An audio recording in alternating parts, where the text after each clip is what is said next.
You meet someone attractive. The chemistry feels real. But 6 months later, you're miserable, wondering how you missed the warning signs that were there from the beginning. Sound familiar?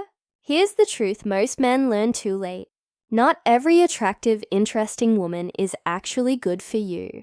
In fact, some personality patterns and behavioral traits are almost guaranteed to create toxic, exhausting relationships, no matter how attracted you are initially. Today, I'm breaking down 6 types of women you should absolutely avoid dating, not because there's anything wrong with them as people, but because these patterns create relationship dynamics that will drain you, frustrate you, and ultimately waste years of your life.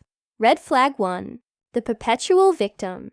The first type of woman to avoid is the perpetual victim, someone who sees herself as constantly wronged by everyone around her and takes no responsibility for the patterns in her life. Here's what this looks like. Every story she tells positions her as the innocent victim and someone else as the villain. Her ex was a narcissist who ruined her life. Her boss is unfairly targeting her. Her friends betrayed her. Her family doesn't understand her. Every bad outcome in her life is someone else's fault, and she never acknowledges her own role in creating or perpetuating problems. The psychological pattern here is called external locus of control, the belief that your life is controlled by external forces rather than your own choices and actions. People with this mindset never develop the self-awareness or accountability needed for healthy relationships because they genuinely don't see how their behavior contributes to their outcomes. Why is this toxic for relationships? Because eventually you'll become the villain in her story. When conflicts arise in your relationship, she won't take responsibility for her part.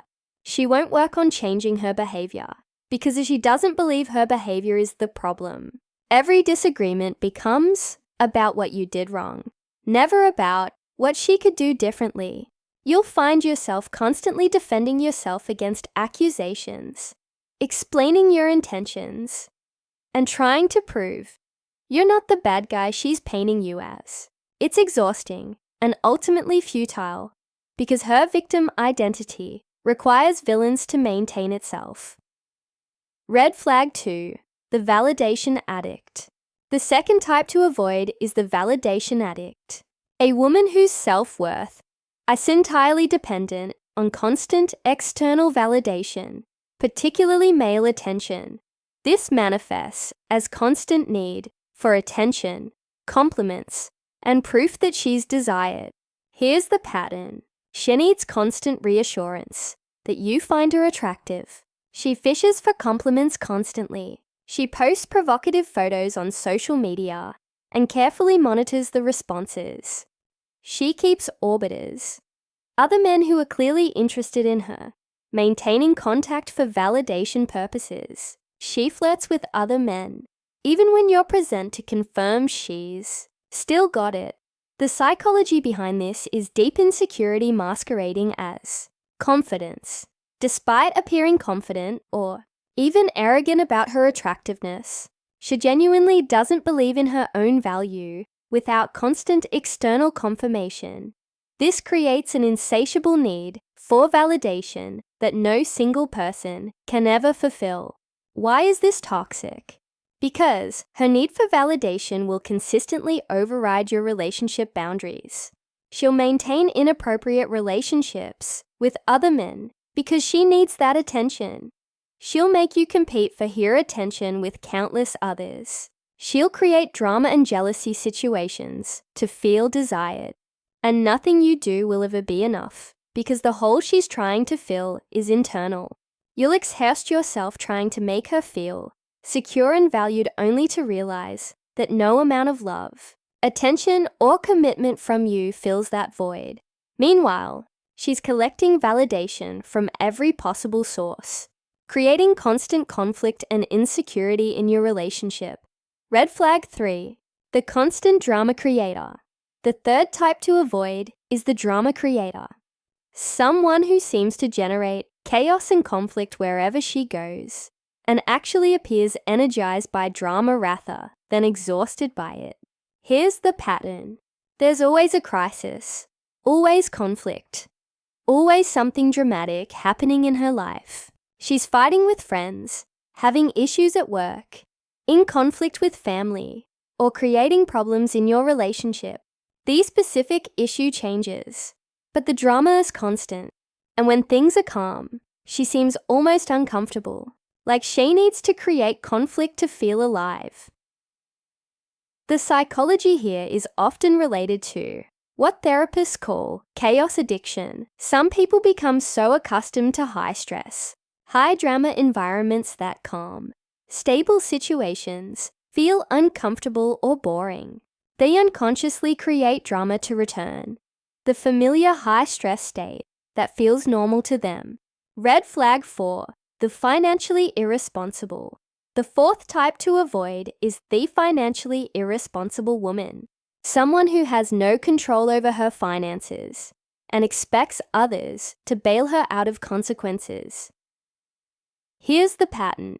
She consistently spends beyond her means, has no savings despite having income, makes impulsive purchases she can't afford, and somehow always has financial crisis that mysteriously become your problem to solve. She might make decent money, but somehow is always broke. She has debts he's not seriously addressing. She expects expensive dates and gifts while contributing nothing financially to their relationship. The psychology here often involves either genuine financial illiteracy, impulsivity, and poor self-control, or an entitled mindset where she expects others to provide for her lifestyle while she spends her own money on whatever she wants. Why is this toxic? Because financial irresponsibility doesn't exist in isolation. It reflects broader issues with responsibility, impulse control, and future planning. Someone who can't manage money also typically struggles with other forms of adult responsibility. Red flag 5, the disrespectful. The fifth type to avoid is a disrespectful woman, someone who treats you or others with consistent disrespect, dismissiveness, or contempt. Here's what this looks like.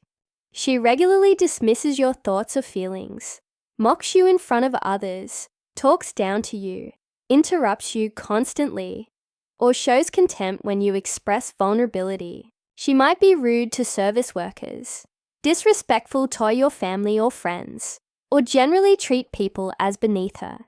The psychology behind disrespect usually stems from insecurity, superiority complex, or learned behavior, from dysfunctional relationship models.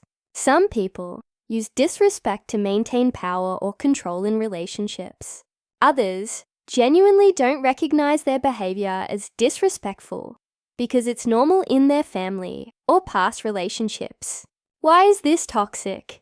Because respect is absolutely foundational to healthy relationships. Without mutual respect, love becomes hollow. You can't build genuine partnership with someone who treats you as lesser, and disrespect tends to escalate over time. It starts subtle and gradually increases as she realizes you'll tolerate it. You'll find yourself constantly undermined, belittled, or dismissed. Your confidence will erode. You'll stop sharing vulnerable feelings because you know they'll be used against you or mocked. The relationship becomes adversarial rather than supportive. Red flag 6, the emotionally unavailable. The sixth type to avoid is the emotionally unavailable woman, someone who can't or won't engage in genuine emotional intimacy, despite appearing to want a relationship. Here's the pattern. She wants the benefits of a relationship, companionship, physical intimacy, social status of being coupled, but won't engage emotionally on a deeper level. Conversations stay surface level. She deflects or becomes defensive when you try to discuss feelings or relationship issues. She keeps you at arm's length emotionally while expecting you to remain invested in the relationship.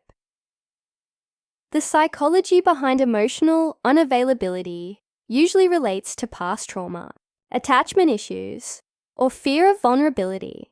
Some people learned that emotional vulnerability leads to pain, so they protect themselves by staying emotionally distant, even in romantic relationships. Why is this toxic? Because you'll be in a relationship that feels hollow. You'll feel alone even when you're together. You'll try to build genuine intimacy and constantly hit a wall. You'll wonder if she actually cares about you, or if you're just convenient. The frustration of trying to connect with someone who won't let you in will eventually exhaust you. You'll either settle for a superficial relationship or constantly feel rejected and unfulfilled. Either way, you're not getting the genuine partnership you actually want. Someone who's emotionally unavailable might be a perfectly nice person, but they're not capable of the genuine intimacy that real relationships require. Don't sign up to be someone's project or therapist, hoping you can help her open up. That's not your job, and it rarely works anyway. If this video helped you recognize red flags you've been missing or validated concerns you've had, hit that subscribe button and share this with men who need to hear it. Drop a comment about your experiences with these patterns. I want to hear your stories. And remember, you deserve a healthy, functional relationship with someone who enhances your life rather than draining it. Don't settle for anything less just because you're lonely or attracted. The right person is worth waiting for, and avoiding the wrong person is worth protecting yourself for. Choose wisely. Your future self will thank you.